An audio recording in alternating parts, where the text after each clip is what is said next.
kind of hard for me to remember where I was even at before watching that stuff, because I was watching skate videos since I was like 10. I guess my other big influence was surf videos. I was watching surf videos before skate videos. But yeah, I felt like I really understood music a lot more as I started watching skate videos.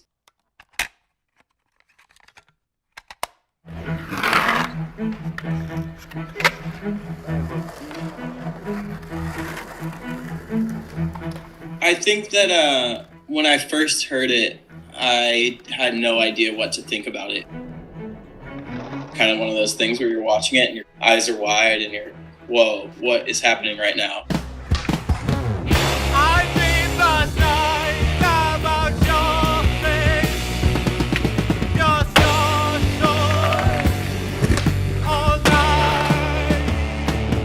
The skating is so gnarly, and eventually it grew on me, and I was like, what is this song? The voice was the thing that I think I was really drawn to. It was such a recognizable voice, Brian Ferry. He's one of my favorite vocalists. He's so good. And that song, I'm trying to think of like what I thought about it at first. I'm like having flashbacks of me watching it as a little kid when I was like 10.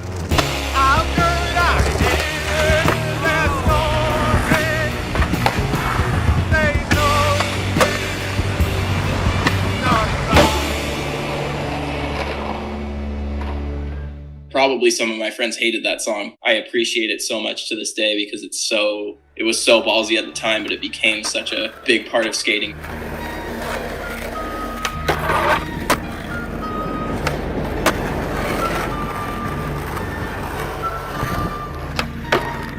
The Reynolds part, yeah, that was definitely a big influence. Baker 3, and then later on Stay Gold.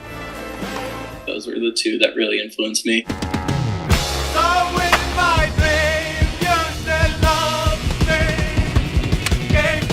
Him and Abe are definitely like my two biggest inspirations when it comes to like a career and staying consistent and not straying too far from who you are. You know, because Reynolds has made some changes.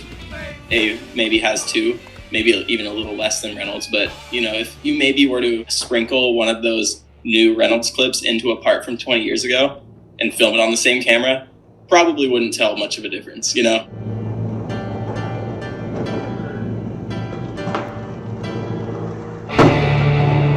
They really have stayed consistent in their music, their skating, everything. So definitely huge inspirations to me.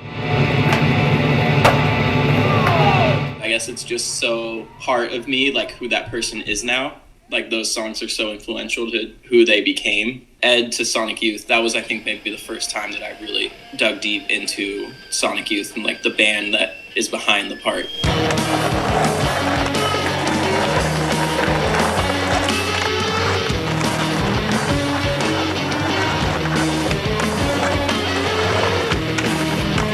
As a skateboarder, that's how you got introduced to Sonic Youth. He's like the #1 fan. I just fully fell in love with them. And then obviously Jerry and Bag of Suck was another one that just like really hit home with everyone.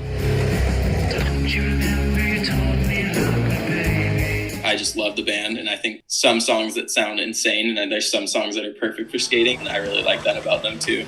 I mean, Ed skating to that influenced me to skate to Sonic Youth later on.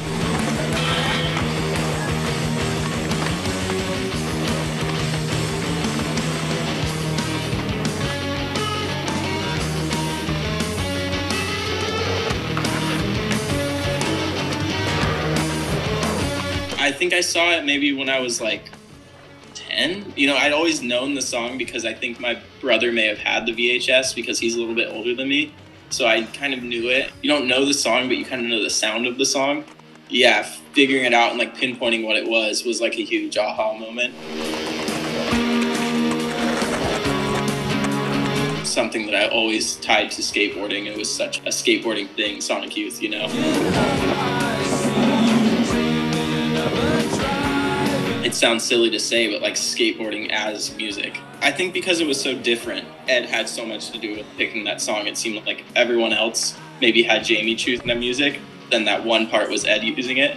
That's what made me like, you know, what is this? I think I was more drawn to the Sonic Youth song at first. When you're young, you don't appreciate that stuff as much. Style isn't a big concern of yours. So at that time, maybe I was more like, oh yeah, Danny Way's part is cooler in the DC video because he flies off the thing, you know? Hell did I know. I grew to love that, you know, when I was like 13 or 14, I just kept going back on YouTube and watching Welcome to Hell, Jump Off a Building, and all these things that had Ed in it. It was definitely an acquired taste. In my brain, there's nothing comparable to this one, you know?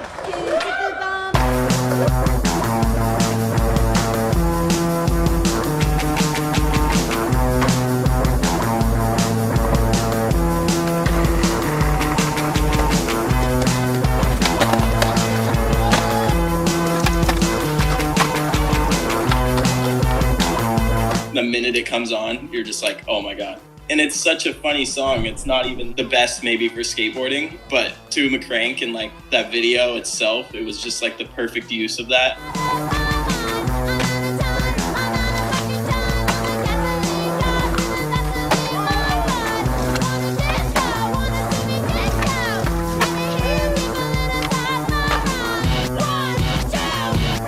I don't think anyone else would know that if it wasn't for McCrank and that video. Feels almost as if it's an anthem for our generation in skating.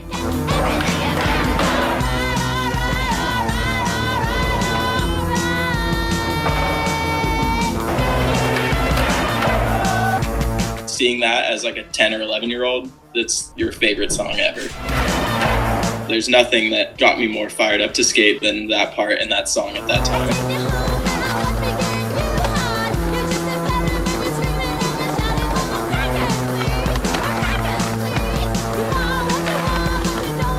There's nobody that can pretend that they don't like that song. Even the people that want to act hard and act like they don't like that sort of music, when they watch that part, they still have to love it.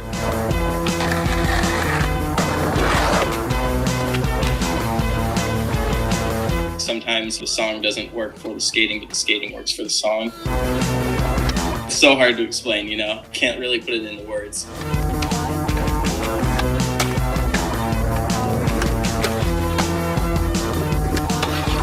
Another one, how I was saying that Rick McCrank Decepticon is almost as if like an anthem to skaters. Built to Spill, Carry the Zero is definitely another anthem.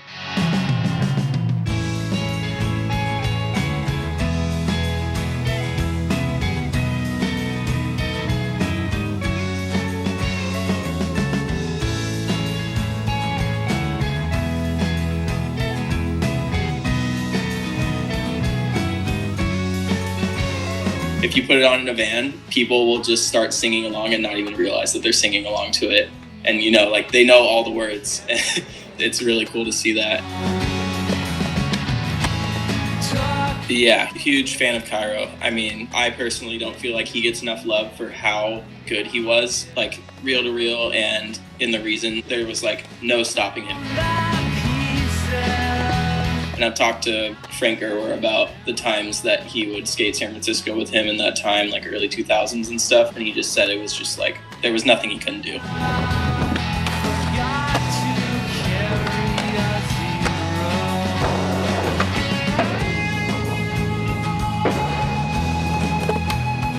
This was another one that made me really dive deep, and I've seen Built to Spill 10 plus times. I'm a huge fan because of this part.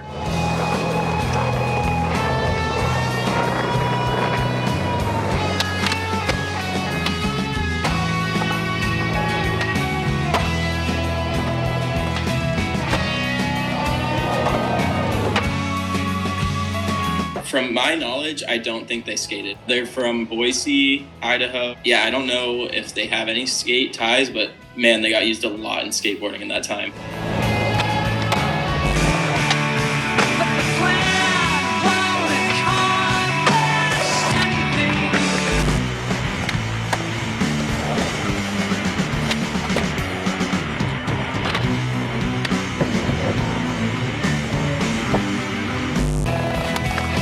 A lot of like drawn out guitar and weird like whammy bar stuff in that song.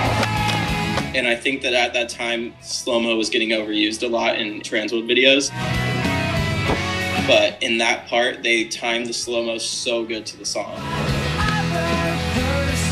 That was like a perfect way to do that. The looseness of Cairo, floaty and cool and effortless. Yeah, it just looked really, really good to the song.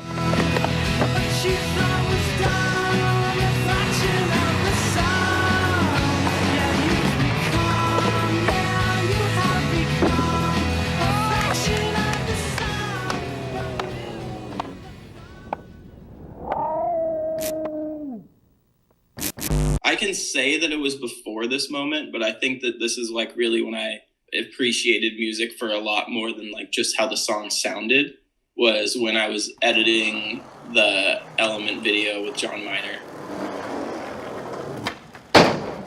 He has a very extensive memory of music and, you know, like just a database of people's that were in the band and like people that came and gone. He taught me a lot with that and how it can affect the feeling of a part. And I've had him tell me this song wouldn't work because of this. He has a lot more reasoning because he's done this for so long. He's made some of the best videos ever. He's really made people who they are because of that editing. So I have a lot of respect for him.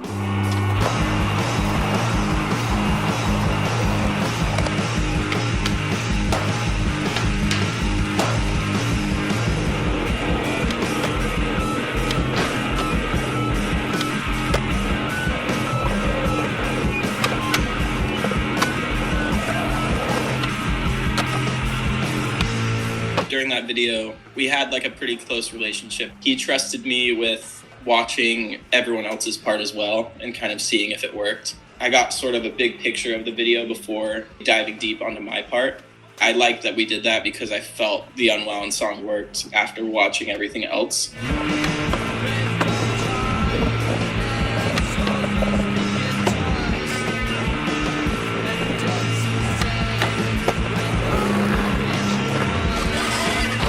I didn't know much about Unwound at the time. I had maybe heard one or two songs. I wasn't super familiar. And I don't know if I had another song for that first section, but I definitely had that Mogwai one picked out for the end.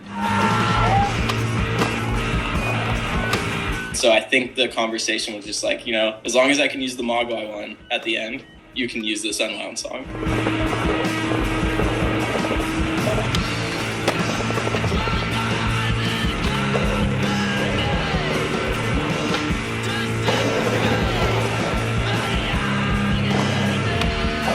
But I'm really grateful that he pushed it because now Unwound is like top 5 band for me.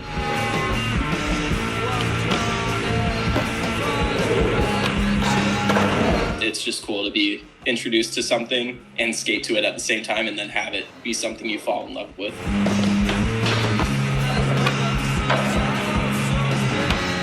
You kind of have to leave choosing a song to an outsider perspective sometimes because the way you view yourself is not the way the world views you. Him choosing a fast, in-your-face song was perfect, but I would feel weird choosing that for myself. Yeah, I'm grateful for the way that he saw me and it ended up working out.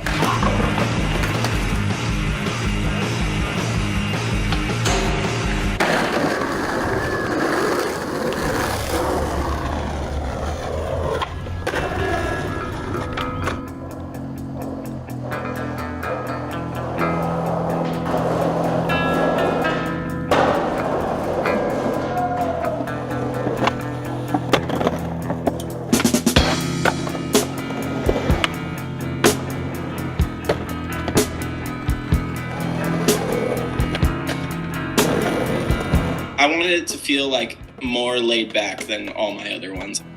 That song was the perfect Sonic Youth one that didn't feel like it was really crazy and just like trying to be gnarly. You know, I just want this to be a really easy watch with some decent footage. It wasn't like my best footage or anything, so I was like, you know, this is a perfect middle ground.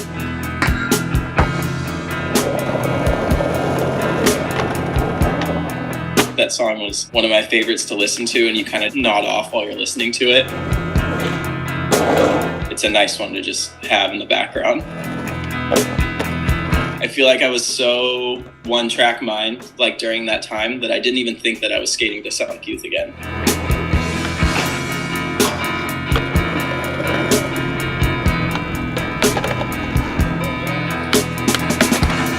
it was just like, oh yeah, use this again, blah, blah, blah. And now even you saying it, I'm like, oh yeah, I guess I have skated to song keys twice. It was just so part of my nature and like what I wanted to do that I didn't even think about it. It's not like I skated to like anything similar on Goop. There's like a couple Kim Gordon words or something in it. It's pretty much just instrumental. That's when I really realized how supportive they were with everything. They always just do a good job of whatever you want to do, we'll do it. That was just like, hey, I got this footage and this song. And they were like, done, 100%, we'll put it out right now.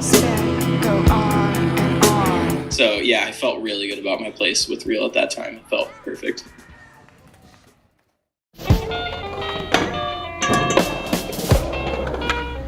Having Mesa involved made me feel confident about using this song because I knew Mesa would do a good job.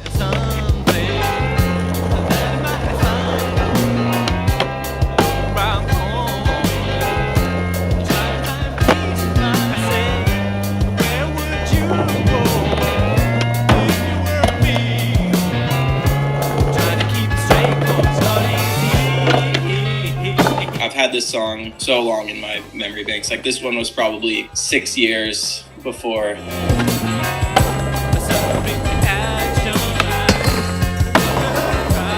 The origin of me loving this song was from the team manager of Element, Cole Matthews. When I was really young, maybe I was like 17 or 16, something like that, I was like, oh, I want to skate to this song. And Cole was like, dude, if you're gonna skate to it, it has to be really fucking good. He had that song at his wedding. It meant a lot to him, so he wasn't gonna just let me skate to it in some random edit. He was like, trust me, dude, you're gonna be really grateful that you skate to it when you feel ready to.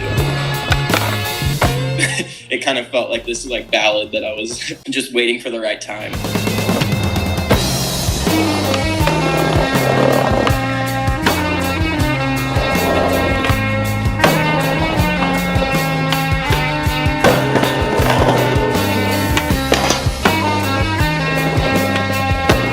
During that time, I felt so good on my board, and the clips that I was getting worked so well to the song that I was like, I think I'm ready to do it. I would do anything for you. I would climb mountains.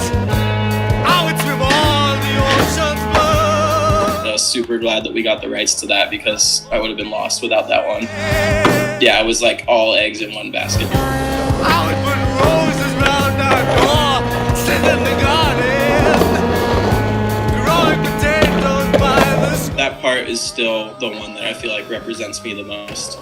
I knew that I needed to kind of like branch away from just skating bump to bars and stuff like that. I had some like ledge lines that I was pretty proud of, and like being able to use that song, I think, who's to say maybe I have another one down the line, but that's to me the one that is gonna be the most memorable. Not as bad as like how Jerry Sue said he like wanted to quit skating after Bag of Suck or whatever, but like I definitely was like, fuck, where do I go from here?